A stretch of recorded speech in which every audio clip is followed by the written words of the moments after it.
This American engineer called Edward Murphy came up with this idea that to design something, you must assume that if something can go wrong, it will go wrong. That's what Murphy's Law is. My name's Robert Matthews, and for many years I was obsessed with Murphy's Law. And in 1996, I decided to look into Murphy's Law of toast.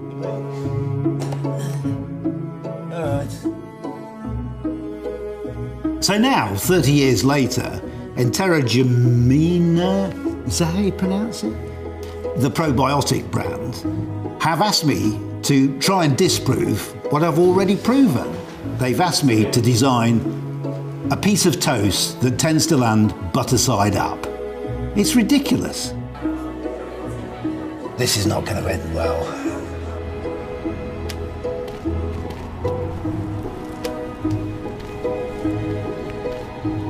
People think that it's okay to eat food that has fallen on the floor, as long as that food has not been on the floor for longer than 5 seconds, the so-called 5-second rule.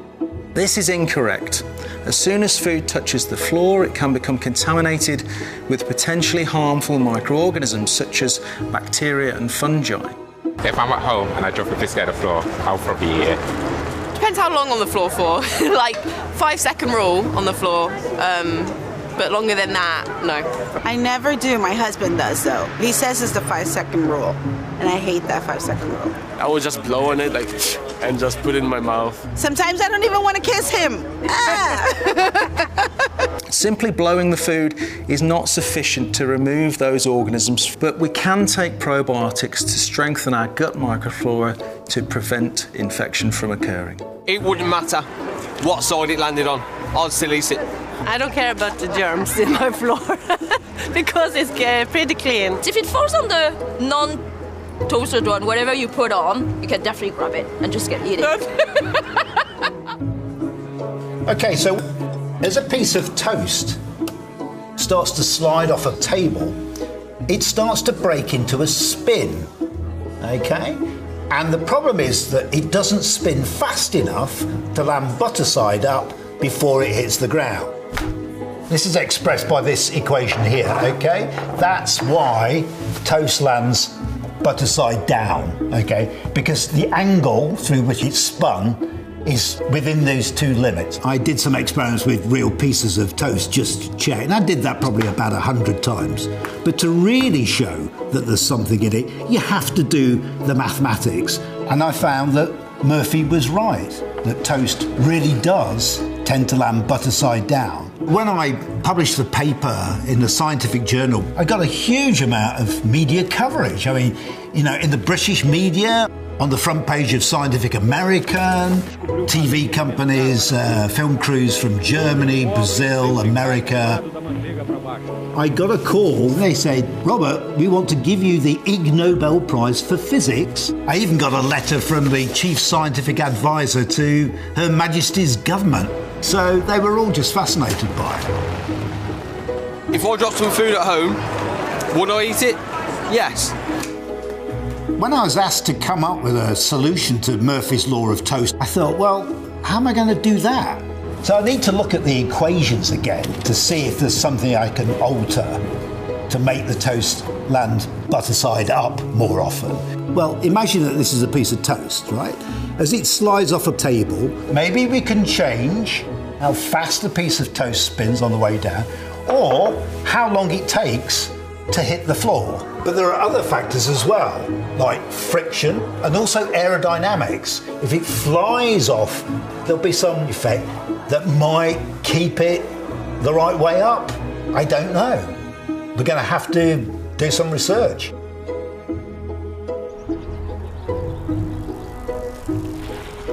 My name is Nuño Garcia, and I have been a pastry chef and a baker for 20 years plus. I have been able to achieve many Michelin stars for some chefs. I've worked in London, New Zealand, Australia. To be honest, I've had many challenges in my career, but this was one of the biggest challenges. I didn't quite understand the physics of it, so I wasn't sure about if it was a matter of size or shape or ingredients. Okay, Good morning, everybody. We're here today to learn about the science of Murphy's Law of Toast. It's all about the angle at the end. We've got to find a way of either getting less rotation or more rotation. We've got to keep out of that zone. So there are three basic things we can do. First one is changing the height of the table. Well, the theory says if it drops from a greater height, it'll give the toast enough time to come all the way butter side up again, but to be honest, I think you've overdone it. Told you. So the second strategy we've got is going to be to try and do something about the size and shape of the toast. Welcome to the bakery. Yeah, it's like a laboratory here. Yeah, it is. We're gonna make round ones, square, right, triangles. We can even try a boomerang effect. Okay, yeah, it's worth a try. Finally, we've got aerodynamics. Robert, one thing, you've spoken about length, but you never speak about mass. Does it make any difference? Yeah, it's a great question. So, no, it doesn't. And the reason is that when the toast leaves the table, it's under free fall. And so gravity no longer matters. And that's called the principle of equivalence, and it's a mystery of science. So aerodynamics, that means that as it goes over, it hardly spins at all. It basically flies off the table, and so it doesn't get into that Murphy zone because it hasn't spun at all.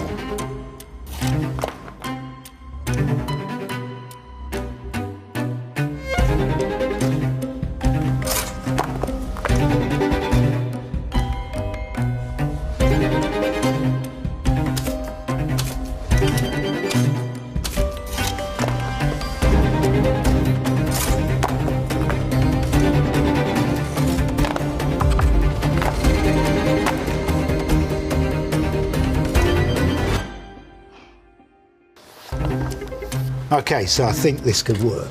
So the basic idea is this is quite short, okay, and it's quite thin. The hole could be quite important because it reduces a bit of friction.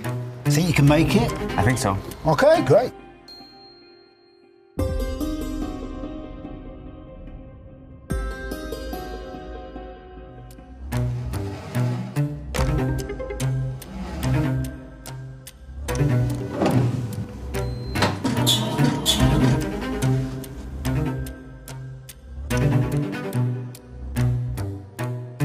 Yeah, I think it's got a chance. Yeah.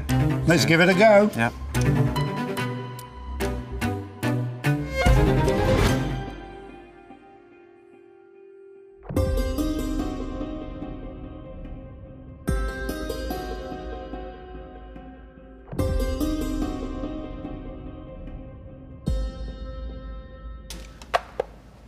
Yeah.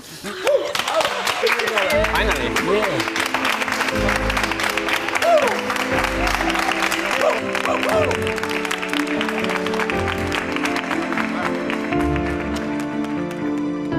Well, 30 years ago, I used the laws of physics to show that there really was something in Murphy's Law of Toast. And now I've used the laws of physics to find a design that tends to land butter side up. So, pretty pleased with that.